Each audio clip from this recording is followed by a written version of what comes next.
Yo, what's going on, guys? Welcome to the video. Today I'm ranking tropes in like media and movies. I don't know if it's on here, but there are two tropes I want to put up there real quick before we start. I remember Let's Drive Vacation Bell, and that first. My first trope I want to put up there that I don't think's here is like the trope where everyone forgets that who like the memory loss, not like in terms of the main character losing their memory. That can be done well, but I mean like, oh, everybody forgot who they were. They've been brainwashed. I hate that trope. I hate that trope so much. Like, it's just, I don't like that trope at all. I was reading the Infinite Mage, and that's why I brought it up, and I almost thought they were that trope because I hate that trope, but then they twisted it so it wasn't actually that trope. It was just people they're getting mind controlled, and they were slowly losing their memories. That's what it was. So thank God it was that. And next is the because that would be like F tier. And you know, I don't know if the other one's on here, so I'll just do it. The snowed in is a really shitty trope, F tier. It is so boring. Oh, they're in one place all day. Oh, that's really annoying. Isolated closed circles. I'm assuming this is like a small group of friends. I think this can be done well, but I think most of the time it's done really poorly. So I'll put D tier. It's just, it can't. Some people just don't. A lot of things just don't do it right. They like, it's all about tension and stuff, or like close quarters and getting insane, but they don't do it. Cults in movies are mixed. I'm gonna say C tier, because again, that's like a horror trope, and again, with horror movies, like I said before, horror movies can be really good or like really shitty. It's no in between. Actually, no, there's in between. There's like mid ones, but there are a lot of mid ones, so I'd put it C tier. Fake dating is it can be. I'm put B tier. It's not the worst. I think it can be good. Like there are a lot of like mangas I read where it's like, oh, they pretend to date, but then they actually, now I think about it's like D tier, because I think the whole thing is that they set it up like they're fake dating so much, but you already know it's gonna be like an actual romance. I do think though sometimes they do well where it was just that, like fake, and then the main character actually like does something different. Marriage of Convenience can be like A tier, because I think it's really funny when you have these two characters just marry because they need to marry. And I do think it's good that they like. I do like it when like, you know, they slowly show the relationship while they. It's like it's just good. Slow romance. There's like a lot of romance stuff I'm noticing, so I'm gonna move around. Edgelord MC. Oh my god. I'm gonna put it D tier only because there's one. Actually F tier. There's one show that did it right, and that's From Commonplace to the World's Strongest. And the only reason it's done right is because they constantly poke at how dumb and how like edgy the main character is, to the point where it makes sense. A lot of these are like, what is that? Oh my god. Anyway, Noir Detective's S tier. I think he's done very well. It's like the Noir Detective is, you know, he's a detective, but he's like a noir. He's like, oh, hey guys. I just think a lot of detective shows are really good. I mean, the thing is, they usually have to be good because they have to make it make sense. And it's hard to not make a mystery make sense in your own media because you're writing how things work. So I just think it's usually done very well. Of course, there are times where it's not done very well, but like a lot of it's done very well. And I just think it's a good trope to like the Noir Detective. Secrets from the Past is really annoying. D tier. Actually, F tier. I think my thing about Secret Past is like something will happen. Everyone starts to distrust a character because something they did like 20 years ago. It's like, oh, they did it 20 years ago, never again. Oh my god, I hate them. So my mom watches the Real Housewives, and don't bring up something like 10 years ago and then fight over it. It's like, oh, I don't care. Return to Hometown, I think I like it a lot. S tier. The reason I like it a lot is because it shows growth. Like, let's say we're watching a fantasy show or movie, and they've gone through this whole big journey, gotten really strong and all that, and they return to their house to see like the people they were with them when they were younger, or the people that hated them when they were younger. After people when they're younger, it's like, oh, it's nice to see them like be like, oh, you've gone so strong, oh, blah blah blah. It's like nice to see how far they've come. I think it's just like it's more of like a small little arc. Like maybe there's like 2 episodes that hit it. And I just think that's a really good like thing because it shows how far the main characters come. Dual timelines. Ooh, B tier. I think dual timelines is done a lot better than like multiple timelines.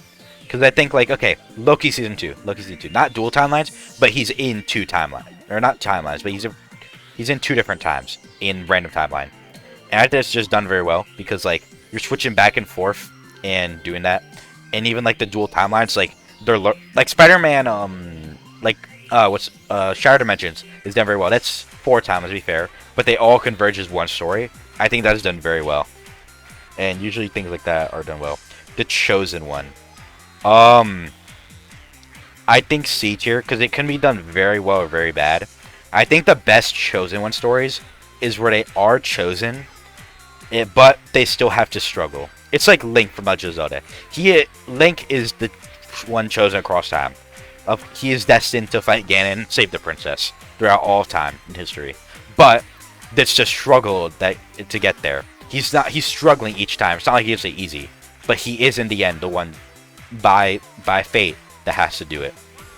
Or Fire Emblem with, like, let's say a lot of people play 3 houses. Byleth is the chosen one. He's the one that's going to unite everyone. I think that's done. But then there are other ones like the chosen one. He's like most of these guys. He's super overpowered. All that. That's just a really annoying chosen one trope. Love Triangle D tier. It can be done well. It can be done terrible. Don't care about this. Don't care about this. Don't care about this. Gods Walk Among Us. I'm gonna put C tier on this because I think it could be done well, but I can even be done terribly. It's just one of those, like, it depends. I like it when the main character slowly figures out if there's like a god walking on them, but I also hate it. Fated Mates, don't care. Dane, I don't want to say that. Police procedure, POV, timeline trickery, nope. The amnesia trope. I think I actually did talk about this, but this was different. This is different than the right. And your trope's like, oh, they lose their memory. You have to read. I hate this trope. It's really annoying because it's like, oh, the most annoying is when you read like a romance manga or something, or you're watching like a romance anime, or it's just something romance. It's like, oh, they forgot their partner, and like it's really weird because the partner's desperately trying to get them to remember their love. It's like they all of a sudden just fall in love with them. You're like, deep down inside, I know you're the one for me. It's like, no, you don't. You lost your memory. It's just not gonna do those ones.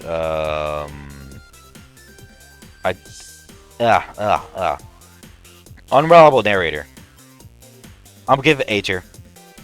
Because Unreliable Narrator is really good, because I think Unreliable Narrator is done well, because you can have this story told from a narrator, this whole thing, but it makes you question whether they're right or not. It's like how you get the entire Attack on Titan, or actually third person things don't work as well, but okay. Let's say One Piece, for example. One Piece is technically Luffy and the Straw Hats are unreliable narrators, because you do, or actually no, Marines, because you get pretty narrow narration what's happening when you're watching them. The Marines are unreliable narrators to the people. They tell people, oh, they did this and this, but they never like tell exactly what happened. You don't know really. Or let's say there's a mystery. There's a mystery where the main character suspect. It's an unreliable narrator. It's just good. Next we got Kick-Ass Heroine. I'm put C tier because it's just a heroine. It's just like it can be done well, it can be done bad. For example, She-Hulk is done terribly in the live action. She's just better at Hulk than everything because of that. And she goes like, I've always had to control my anger because I'm a woman. Blah blah blah. It's like that's not a good heroine. A good heroine is one that struggles with all this stuff. Let's give an example. Actually, hold on. The main character. No, that's take them back. Actually, no. Bayonetta is a kick-ass heroine, but she's done well. Why? Because people like her story. People liked her story. It's just that simple. You have to give a good character. Or Shuri from Black Panther. Sure, in Black Panther 2, they replaced Chadwick Boseman because RIP. But yeah, Shuri is a good heroine. Like she's kick-ass heroine. But why is she good? Because it doesn't focus on her just being a woman. It focuses on her character, of her being different from her brother, her being more like Killmonger stuff. That's a good heroine. But then there's also, like, this is 2 examples that came out of the year of the MCU. That just shows how, like, weird this trope is. Morally Gray MC, I think it's S tier trope, because I think it makes you really question the stuff. Like, Batman is a morally gray. Sure, he's protecting justice, all that, but he's still doing stuff that's legal. Like, he's breaking tons of laws. Why? For the sake of justice. But you have to think, is it really fully like that?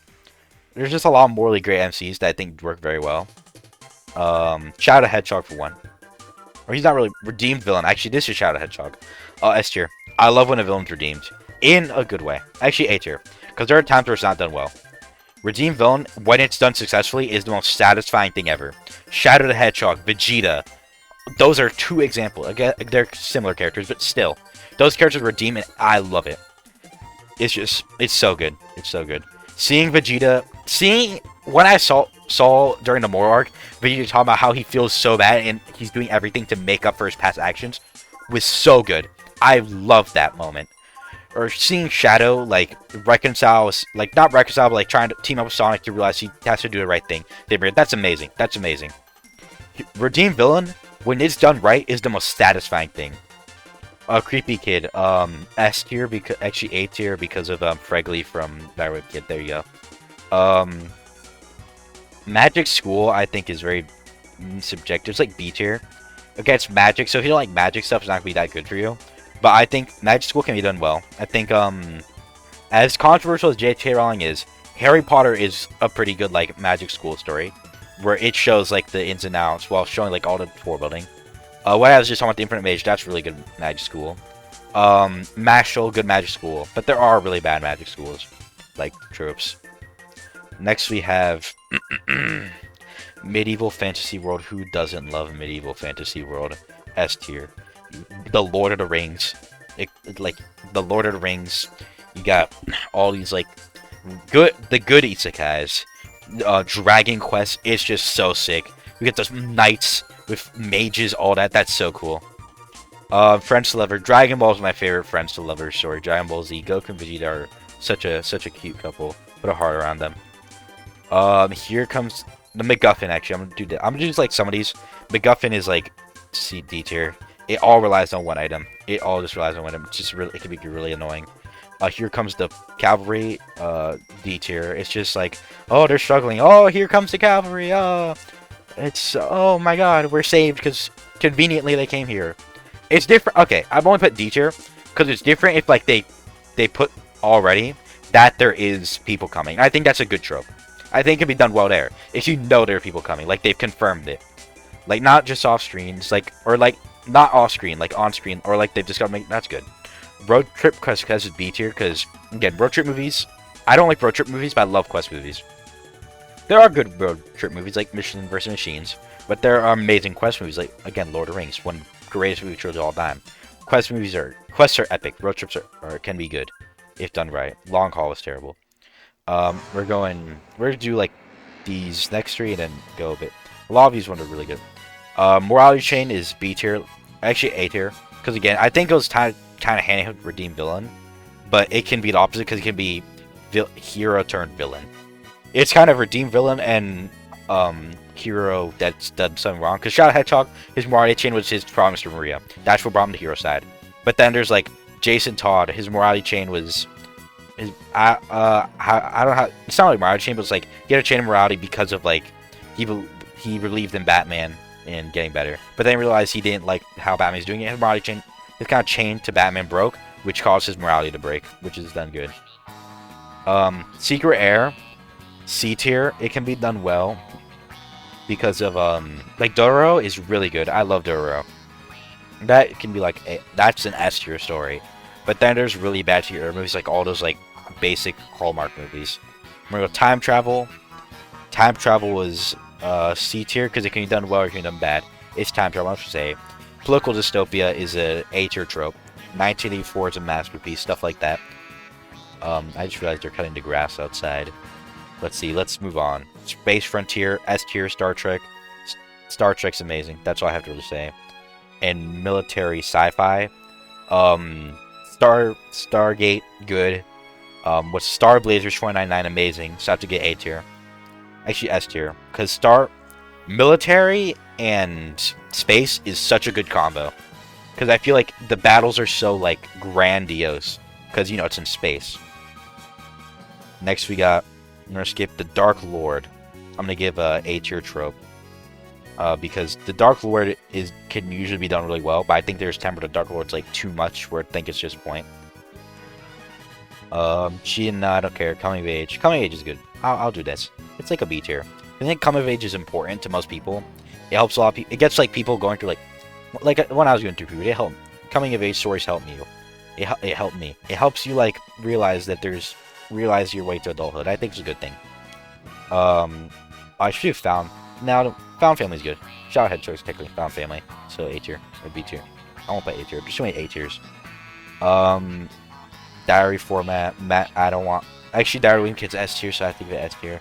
Um, Magical special object again. I don't like the MacGuffin thing, but it's actually I'm a bit B tier because there are a lot of more like magical special objects. Their stories are good. I can't. I'm trying not to ramble Lord of the Rings, but you just can't. Secretly Crazy, don't care for. I'm not gonna really rate that. Fairy tale retellings, I think it B tier because again there are really good ones like Shrek, but they're really bad ones like the new Snow White coming out, which looks terrible. Yeah, so that's also technically classical, I guess. Classical retellings are C tier. Actually, they're F tier. The only reason I would ever give anything is that Romeo and Juliet one with Leonardo DiCaprio, where instead they were just gangsters. I thought that was so funny. I don't know why. What is the alpha hole? The unlikable MC. Oh. By the way, I'm not rating these. Like, it doesn't matter to me. As long as you have a good story. If that's a story, I mean, I guess if that's a story, it counts. But, like, I don't care as long as you have a good story. That's one thing I want to make very clear. I don't care what kind of character and story. I just need a good story. There could be, like, a show with, like, gay, furry, whatever. Like, this, like, the most pandering stuff ever. If they're trying to pander, but as long as the story's good, I don't care. Oh, I thought I heard something. But like, it's the same thing with like the character be like, think about Batman, and Batman could suck because Batman has sucked before. But it's like it doesn't matter to me. I just want to make that clear before everyone's like, why aren't you writing those two? Just like I don't care. They're not really tropes to me. They're just things that happen. They're just characters in a story. A villain being gay isn't a trope. It's just something in the story. Somebody being transgender isn't a trope. It's just something. That's just a story. It's just a character that's in the story. As long as their like character is good, I like it. The unlikable MC is D tier because I think actually F tier because they're unlikable. Protect. Oh my god. Hate to love. I think that's kind of enemies to lover. Sin. I don't. Not like the other girls is F tier because the not like the other girls trope tries so hard to be like, I'm so quirky and stuff, and it's just not good. Is it a ghost? Scooby-Doo's, it's because Scooby-Doo's A tier. That's it. Missing or serial killer copycats, I don't care. Killing pattern, meta elements. Okay, meta elements I actually do want them. I don't think there's any other ones I rate. Actually, I'll rate one more after this. Meta elements. I'm gonna put meta elements as B tier, because things that are meta can be done well. Like Sonic, for example. Sonic in a way is meta. It references the other source materials. It's like, oh, the talk about low budget flights. That's meta. It references another piece of media, or like it can be meta in a good way. But there's also meta bad way, like Velma. Velma's really bad in how meta is. But like Rick and Morty, and like mid Rick and Morty was bad with the meta, but like earlier to late Rick and Morty was pretty good with the meta jokes. And finally, we're gonna do training montage. In this is D tier because I think training montage doesn't work that well when you're taking a long-term story. Like training montage worked well in Maze World Gumball, the Rigid episode, because it's a short episode. You want to see a training montage, or like, but like I feel like a training montage for something where it's like you're trying to see the characters grow and that's kind of part of the story sounds good. It's like JoJo. You see Caesar and JoJo training, and that's good. Sure, there's a little montage of it, but you actually see like good chunks of the training.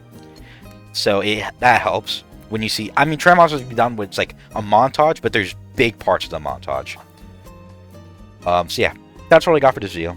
Want to thank you for watching. Remember, like, subscribe, hit the notification bell, and I'll see you next time. Bye bye.